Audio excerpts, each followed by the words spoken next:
It was the 87th minute and Liverpool were cruising to a comfortable 3 points. Then everything changed. In the space of 8 minutes, Newcastle went from 2-0 down to 2-2 and looked like they might even snatch a winner.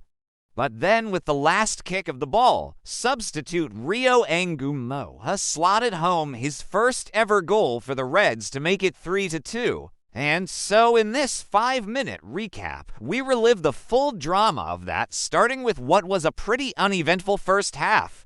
Neither side could muster any clear-cut chances, although there was one moment just before the break when Alan St-Maximin cut inside onto his right foot and curled just over the crossbar, but other than that, it was pretty quiet. The second half started in much the same fashion until the 54th minute when Liverpool took the lead through an unlikely source. It was new signing Ryan Gravenberch with his first ever goal for the club. The Dutchman collected the ball just outside the box, drove forward and unleashed a stunning strike into the top corner, leaving Nick Pope with absolutely no chance. Newcastle almost responded immediately.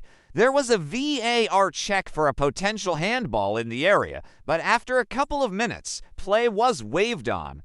And then moments later, Callum Wilson was denied by Alisson. As the Magpies pushed for an equalizer, Liverpool broke quickly and doubled their lead.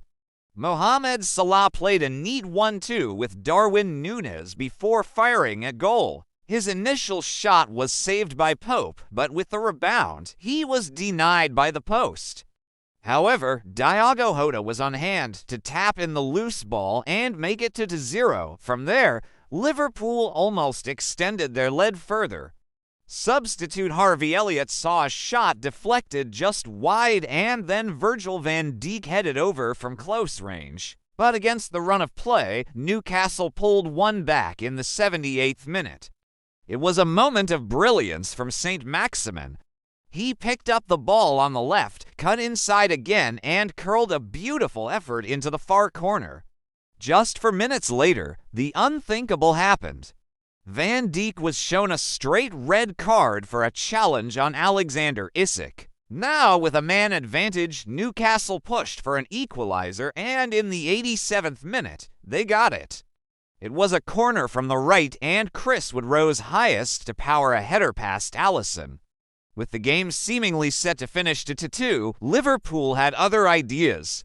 In the 90th minute, substitute Rio Ngumoha was played in behind the Newcastle defense. He took the ball around Pope and slotted home his first ever Premier League goal to make it 3-2. So now, having watched all the goals and the key moments, here's your instant reaction. What a night we just witnessed at St. James Park. Both teams could have won it right at the end.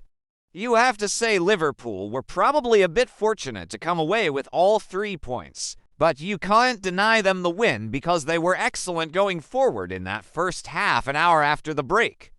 They scored to great goals. The second one was a little bit fortunate, but nonetheless, they were clinical in front of goal. As for Newcastle, well, credit to them, they never gave up. Even when they were 2-0 down, they kept plugging away and got themselves back into the game with 2 goals in the space of 6 minutes.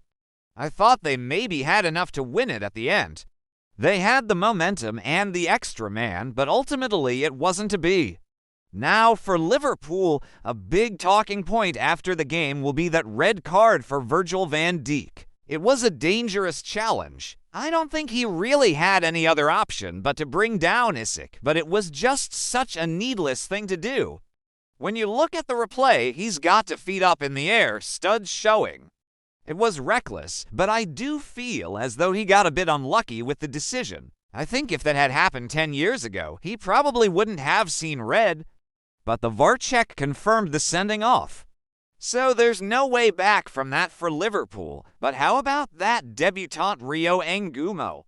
What a moment that will have been for him to come off the bench, get a few minutes under his belt, and then score a winning goal. He actually became the second youngest goalscorer in Premier League history, only behind James Vaughan. A bright spark for Liverpool on what was a very special night on Tyneside.